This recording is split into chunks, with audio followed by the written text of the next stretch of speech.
I'm a 34-year-old woman named Callie, and I married my husband Nolan, who's 36, just under a year ago. We'd been together for 3 years before tying the knot, long enough to know what we were getting into, or so I thought. Nolan is one of the calmest, most level-headed people I've ever met. He teaches high school history and has this steady, grounded presence that drew me to him from the start. I run a boutique flower shop downtown, and life with him always felt peaceful, easy in the best way. But that peace never extended to his mother. From the very beginning, Nolan's mother Diane kept me at arm's length. She wasn't rude in the traditional way, no yelling, no insults, but every interaction with her felt like walking barefoot over glass. Smiles that didn't reach her eyes, jokes that cut a little too deep, compliments with a faint sting behind them. If I wore a new dress, she'd say, "That color is brave on you." When I brought over handmade arrangements for her dinner parties, she'd smile and say, "Oh, that's different." Very modern. Still, I tried to keep things polite. She was Nolan's mother, and I wasn't looking to start unnecessary drama. Diane, on the other hand, seemed to specialize in it. The wedding should have been our clean slate, the fresh start. Nolan and I planned every detail together. It was intimate, simple, romantic, nothing over the top. We even included Diane in a few of the planning sessions, hoping she'd feel involved. At the reception, she gave a toast. And right there, in front of our closest friends and family, she spent 5 minutes reminiscing about Nolan's ex-girlfriend, talking about how warm she had been, how she used to bring her baked goods, how she just lit up a room. There was an audible silence when she wrapped it up with, "But I guess we all move on eventually, don't we?" Nolan pulled her aside that night and told her she crossed a line. The next day, she called me to apologize. She said she was sorry I felt hurt, but that it was just a sweet memory, and maybe I was a bit too sensitive about things. After the wedding, Nolan and I bought a small 2-bedroom house in a quiet neighborhood. Nothing fancy, just something we could grow into. Diane stopped by the day we moved in, uninvited, and walked from room to room, making small noises of disapproval. She called the paint in the living room muddy, said our light fixtures were so urban, and paused for a long time in the kitchen before saying, "I guess if you like this kind of look." She told Nolan later that night that it felt like she was losing him, that she was being shut out, that he didn't need her anymore now that he had someone else taking care of things. The guilt trips became routine. Late-night calls, voice messages where she sniffled and sighed and said she just needed to hear his voice. And when Nolan didn't answer immediately, she'd follow up with passive-aggressive texts, like, "I guess I'm not important anymore." It didn't stop there. She started pressuring me to convert to her denomination, even though I'd made it clear I wasn't religious. At every family dinner, she'd find a way to bring it up, subtly at first, then more boldly. Once she even handed me a pamphlet with a handwritten note inside that said, "It would mean so much to the family." That same holiday season, I offered to host Christmas at our house. Diane threw a tantrum. Not the screaming kind, but a cold, rigid silence followed by a calm but icy monologue about how it's been a family tradition for decades to celebrate at her home. She claimed I was breaking the chain of family unity. She gave Nolan a $300 jacket that year. I got a clearance mug with live, laugh, love, and peeling gold letters. I recognized it from a local discount store because I'd seen a whole shelf of them on sale for $2. The same thing happened the year after. Same mug, same design, same wrapping paper. I started noticing something strange, too. She'd throw these big garden parties and charity fundraisers. Nolan would get a formal invitation, nice card, printed address label. I never got one. When I asked about it, she said, "Oh no, I definitely invited you. I must have sent it to the wrong address." It kept happening, every time. A woman named Teresa, who I knew through work and who happened to sit on the same charity board as Diane, hinted one day that Diane had been talking about me. She didn't want to say much, but she made it clear that Diane had been painting me as manipulative, saying I was pulling Nolan away from his roots. I didn't want to believe it. But then I found the texts. One afternoon, Nolan left his phone charging on the kitchen counter while he was outside. A message popped up from Diane. The preview alone made my stomach drop. I clicked into the thread and saw weeks of messages, subtle suggestions, not quite accusations. Comments like, "You seemed more yourself before and we need to talk about your options, maybe over dinner, just the two of us." And then the one that broke me, "I know you're trying to do the right thing. Just remember that you still have time to change your mind." I didn't even realize how fast things had been unraveling until I saw it all in one place. This wasn't just her being difficult. This was her trying to erase me completely. I had been playing polite while she had been playing chess. I hadn't planned what I did next, but I knew I wasn't going to keep letting her corner me in silence. If she wanted to play this game in public, I'd show her exactly what that looked like. And I had just the plan to do it. After I read the message about Nolan's options, I waited until we both had a full day off. I didn't want to bring it up during a rushed morning or at the end of a long workday. So I made breakfast, set it on the table, and handed him my phone with the thread open. I told him to scroll. I didn't speak. I didn't explain. I just watched. He read through the texts, pausing on a few, rereading others. When he finished, he put the phone down and just sat there. I asked him clearly, no games, if he agreed with anything she was implying, if he ever felt like he made a mistake marrying me, if he actually needed options. He shook his head and said no, but something about the way he said it made it feel like he was standing on a rope between two buildings. He said he didn't think Diane meant anything serious by it, that maybe she was just worried, that this was all just her way of coping with the change. I told him we needed space from her, not forever, not a complete cutoff, just a pause, a break. Some distance to reset things and set boundaries. I asked him to back me on this and make it clear that we were stepping back for a while. No more sudden drop-ins. No more late-night guilt calls. No more three-way dinners disguised as talks. He agreed, but not without hesitation. He kept repeating that he didn't want to cause more drama, that he wasn't sure if creating distance would actually help. He said it would break her heart. I told him that protecting our home wasn't drama. It was necessary. Eventually he agreed, but not like someone ready to stand tall. more like someone who didn't want to deal with the conversation anymore. That same night, I brought up couples therapy. If we were starting to bend under outside pressure, then we needed help finding solid ground again. He didn't love the idea at first, said we weren't at that point, but eventually said he'd try it once, just to see how it goes. It didn't take long before Diane figured out something had shifted. 2 days later, I got an email from her. A full essay. 3 long paragraphs accusing me of manipulating Nolan, turning him against his own mother, stealing his loyalty. She used words like brainwashing and wedge and poison. She said I was trying to erase her from her own son's life. That same weekend, I attended a community fundraiser for the local park renovation. It's something I volunteer for through my shop. Flowers for the booths, decorations, that sort of thing. I noticed a few women looking my way and whispering. Not the usual small-town gossip kind.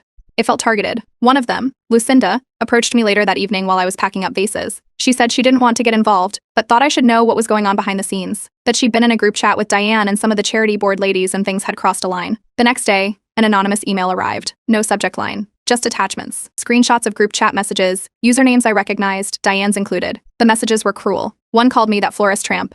Another made fun of my shop's name, saying it sounded like a front for sad housewives with too much free time. One even accused me of trying to trap Nolan by pretending I wanted kids. But the worst came from Diane herself. She referred to me as barren, said I was a broken womb pretending to be a wife. She even joked about praying Nolan wakes up before he's stuck in this mistake forever. We hadn't told anyone we were trying to conceive. It was private. Even my best friend didn't know. But somehow, Diane knew, and she weaponized it. I saved every screenshot, every message. I started organizing them into a digital folder titled Just In Case. I didn't plan to use them yet, but I wanted to be ready. Later that week, I showed Nolan the messages. All of them. I didn't speak until he'd seen every single one. He didn't try to make excuses this time. He looked shaken, more than I'd ever seen him.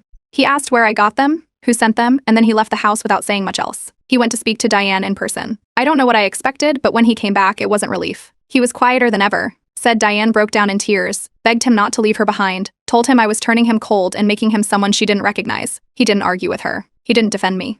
He just stood there and listened. After that, things changed between us. Nolan became distant. He stopped sitting next to me on the couch. Meals were silent. He started saying things like, I just want peace, and maybe we rushed into all this. He didn't say he regretted marrying me, but he didn't say he didn't. The one person who made sense through it all was Nolan's younger sister, Miri. She stopped by my shop a few days later and asked if I was okay. I told her the truth, not everything, but enough. She nodded and said she wasn't surprised. Diane had done similar things in the past. Tried to isolate Miri when she started dating her now husband. Played the victim. Bernie made everything about herself. That was the moment I stopped playing defense. I wasn't going to destroy Diane, not yet, but I was going to make sure she stopped playing the hero in a story where I was being painted as the villain. She wanted a battle. She was about to get one. After Miri confirmed that Diane had pulled this kind of behavior before, I stopped pretending things would fix themselves. I started treating it like what it really was, a coordinated smear campaign hidden behind fake smiles and charity dinners. If Diane wanted to play her game in public, I wasn't going to sit back anymore. After trying everything to keep the peace, something in me shifted. I realized staying silent wasn't strength, it was surrender. So I began organizing the names and connections Diane used to control her image, determined to expose the truth behind the smiles. I listed every charity board Diane was part of, every garden club she boasted about, every book club meeting she posted about online. I noted who she posed with in photos, who commented under her status updates, who shared her event flyers. Diane had built her reputation on social circles that thrived on image, gossip, and hierarchy, and I was going to use that structure against her. Lucinda reached out again, this time with a more direct offer. She had been friends with Diane for years, but said the woman had changed, or maybe just stopped pretending. Lucinda was done looking the other way. She offered to keep her ears open, especially during their regular board lunches and committee calls. She had been in the same group chats, had seen how Diane operated behind closed doors, and knew exactly which people were loyal versus which ones were already beginning to question things. Over the next few weeks, Lucinda kept forwarding me little updates, snippets of conversations, moments when someone on the committee raised an eyebrow at one of Diane's offhanded comments. She wasn't the only one either. Slowly, a few other women started sending private messages. Some were hesitant at first, but they all had stories. Times Diane had shut down new members, pushed through decisions without consent, taken credit for others' work. One woman shared how Diane had laughed at another member's divorce and spread false rumors about why it happened. I started with a soft move. I sent an anonymous email to the head of one of the larger charity boards Diane served on. It simply stated that a certain board member had been using donor contact lists to fuel personal gossip chains. I included no names, just the concern, phrased carefully, with one hint, a date when Diane had made a particularly off-color comment about someone's family finances that had only been shared during a closed donor meeting. Within a week, Diane was placed on temporary leave pending internal discussions. While the board didn't make a public announcement, quiet inquiries began circulating through the group. Asked. That's how these circles work. It wasn't about what happened, it was about how fast people whispered about it. Diane started getting disinvited from smaller events. Little things at first, a brunch here, a book club there. One woman told Lucinda she just didn't want drama around right now. Another mentioned she was taking a step back from committee work altogether. Within 10 days, Diane went from being the queen bee to sitting alone at a coffee shop pretending she was too busy to attend. The gala came at the peak of it all. A big charity ball held every spring, black tie, local press, the whole 9 yards. Nolan agreed to go with me, reluctantly. I picked a simple navy dress, kept my hair tied up, and made sure we arrived exactly on time. Diane was already there, laughing loudly near the bar with a group that looked less interested than they sounded. When she saw us, she waved like nothing had ever happened. The room didn't say anything, but I could feel it. Eyes followed her. Some smiled politely. Others just nodded and walked away. People spoke in hushed tones after she passed. Her presence didn't command attention anymore, it stirred discomfort. The confrontation happened in the restroom. She stepped in just as I was washing my hands, waited until the door closed and no one else was around. Then she looked in the mirror and muttered that I was turning her friends against her, that people were acting strange, that she knew what I was doing. I didn't raise my voice. I didn't argue. I just looked at her and said I didn't need to turn anyone against her. She was doing a great job all on her own. Then I left. The next move came without my help. Someone, no idea, who mailed printed screenshots of the group chat conversations to the charity's executive committee. Not just the board Diane was suspended from, but 2 others. The envelopes had no return address, but the materials were real. Diane's messages were there, in black and white, with her name and profile picture visible, including the one where she called me Baron, including the one where she prayed Nolan would come to his senses. I didn't leak those myself, but I didn't stop it either. By the end of the week, Diane's closest circle started to collapse. One woman she'd known for over a decade unfriended her and blocked her publicly on Facebook. Another backed out of co-hosting an event with her. Her name started disappearing from flyers and social media posts. Lucinda told me some members wanted her off the charity boards completely. Others were waiting to see how things unfold. Nolan didn't take it well. He asked if I was behind all of it. I told him I hadn't leaked the screenshots, which was true, but I also told him I hadn't protected Diane's lies either. I told him I wasn't going to stand there and let someone destroy my name, just because they didn't like losing control. He called it a takedown. I called it truth doing its job. He said it was getting out of hand. I told him he could choose to stay neutral if he wanted. But I wasn't going to play nice while someone tried to tear me apart with whispers. That night, for the first time in months, I got a message from Diane. It wasn't aggressive. Just one line. Let's talk privately. No accusations. Please. I didn't reply. I blocked her after reading the message. No more second chances. No more fake reconciliations. She wanted to play in the mud. I just stopped letting her throw it without getting some on herself. I never replied to Diane's message. No response. No explanation. I just left her on read. After everything she had done, the gossip, the public humiliation, the group chats, there was nothing more to say. Lucinda told me later that Diane was furious. Not because of the fallout, but because I didn't play into her script. She expected me to crawl back, beg for peace, or at least acknowledge her. Instead, I let the silence answer for me. A few days later, I got a message from Eloise, one of Diane's longtime friends and part of her inner circle for years. Eloise apologized. She admitted she believed Diane's version of things at first. She said she had no idea how far the manipulation went, but after seeing the messages and hearing whispers from others, she realized how many people Diane had twisted around over the years. She said it wouldn't fix things, but she was sorry for ever looking down on me based on Diane's lies. Word about the screenshots kept spreading. Diane's Precious Garden Club, her pride and joy, held an emergency vote the following week. Diane had been a member for over 10 years. She ran the spring showcase every year, handled vendor relationships, judged competitions. When the vote was over, her name was off the committee. Her slot for the showcase was reassigned to a new member. Her pictures were quietly removed from their social media. No official announcement, just erased. It didn't stop there. Multiple charity organizations Diane worked with started restructuring or placing her on indefinite hold, citing internal unrest. One of Lucinda's friends told her straight up, it was because of the chats. The boards didn't want to deal with the backlash. A few donors had already pulled support. One even threatened to pull out of an entire campaign if Diane stayed involved. That same week, Nolan came home looking like he hadn't slept. He said his mother called and cried for 45 minutes. She said people were cutting her off, that her name was being dragged through mud, that she was being erased from her own world. She told Nolan that no one was standing by her, that she gave everything to her causes, and now people were acting like she never mattered. Then Diane tried flipping the story. Lucinda sent me a screenshot of a new rumor Diane had started. That the screenshots were fake, that someone jealous of her success had digitally altered the messages to take her down. She didn't mention me by name, but the implication was obvious. According to her, someone wanted to tear down a strong woman who gave back to her community. I wasn't going to argue with her in public, but I wasn't going to let that lie grow either. I contacted a digital forensics expert I'd worked with once during a website breach at my flower shop. I sent him the screenshots and asked if he could verify their authenticity. He confirmed they were real, unaltered, and traced directly to the original devices. Metadata timestamps everything intact. I forwarded the report anonymously to the largest charity board Diane was still loosely connected to, the one that hadn't officially dropped her yet. 3 days later, they sent out an internal memo scheduling a formal review of her membership and conduct. The same board that used to name her as one of their legacy contributors had now paused all activity under her leadership. Then something unexpected happened. I got a message through LinkedIn from a woman I didn't recognize at first. She introduced herself as Diane's former assistant.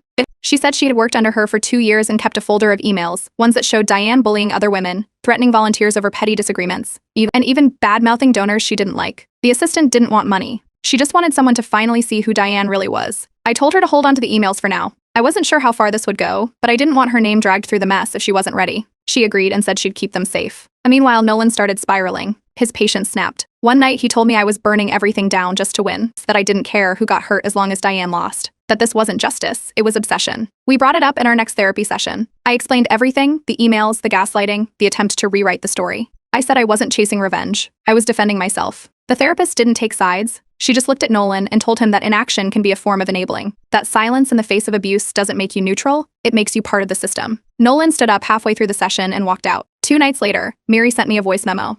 She said she remembered how Diane tried to ruin her relationship too, that Diane planted doubts about her now husband, that she made her question every decision, every boundary, until she finally moved out for 2 months just to breathe. Miri ended the message by saying, "You're not the first, and if you don't stand your ground, you won't be the last." Then came the final blow. I was checking our shared bank account to transfer funds for a supplier order. That's when I saw the transfer, $8,000 gone, labeled simply as personal. I asked Nolan about it. He said he sent it to Diane to help her get through a rough patch. He didn't ask. He didn't tell me. He just took it.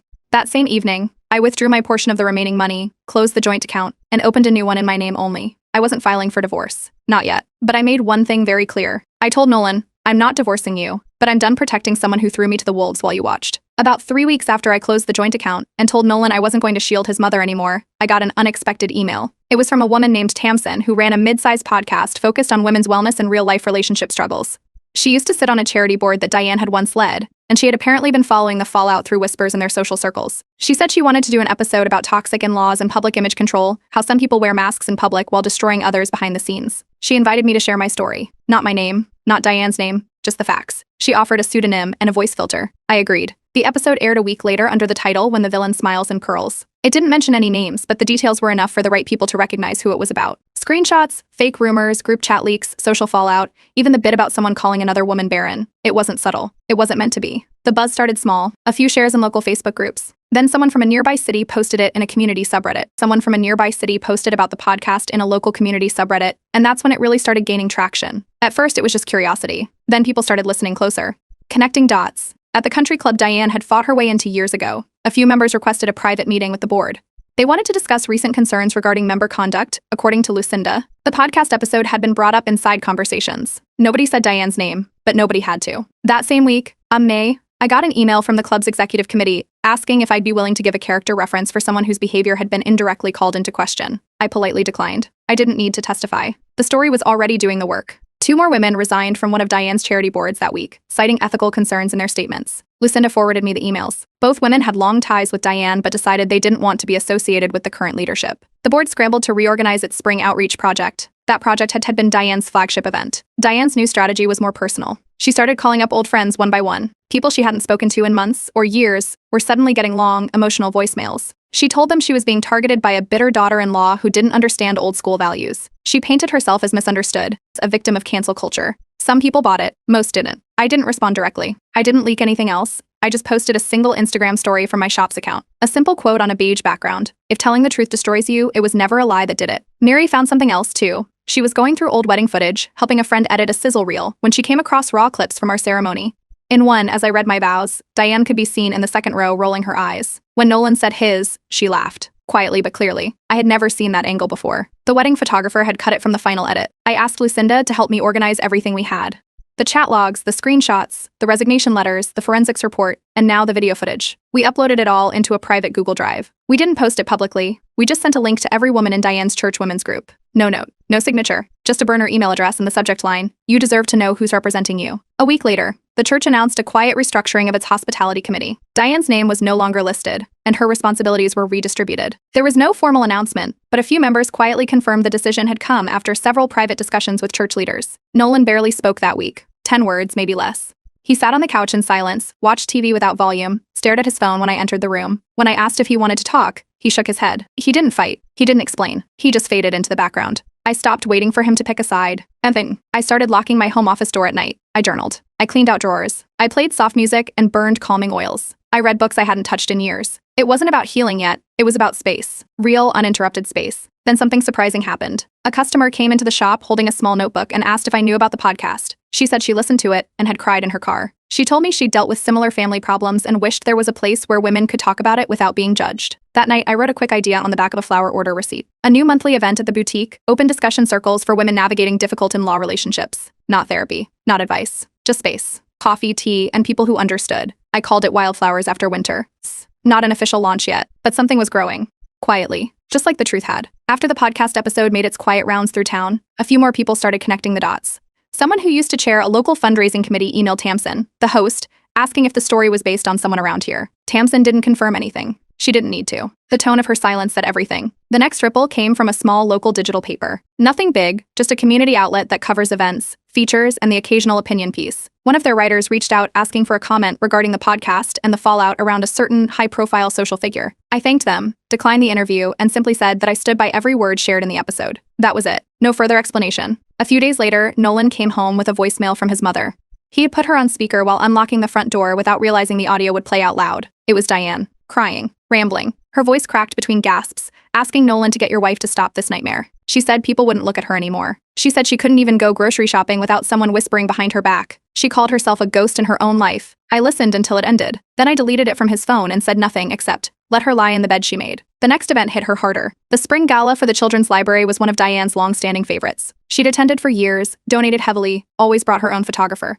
That night, she showed up in full formal wear, dress, hair, makeup, everything, and walked up to the check-in desk with her usual smile. The coordinator glanced at the list and quietly explained that her name wasn't on it. Diane tried to argue, but security stepped in. In front of donors and guests, she was turned away. She left without a word. Around that time, Lucinda told me someone had quietly started circulating printed evidence at events messages and screenshots slipped discreetly into donation packets and handouts. It wasn't clear who was behind it, but the timing was too perfect to be coincidence. Left on chairs, placed on coffee tables, tucked into donation packets, never mentioned out loud, but everyone saw them. Nolan started unraveling soon after. One night, around 3 a.m., I woke up to find him sitting on the floor of the hallway, breathing rapidly. He said he couldn't sleep, couldn't eat, couldn't even look in the mirror. He finally broke down. Said he didn't understand how he let it get this far. That he kept hoping it would resolve itself without realizing he was just avoiding responsibility. He asked if I'd ever forgive him for standing by in silence. I told him forgiveness isn't a word, it's action. And I wasn't going to babysit adult emotions while cleaning up the mess they let happen. The next day, I got a call from a number I didn't recognize. I let it go to voicemail. It turned out to be Diane's older sister, someone I'd never met.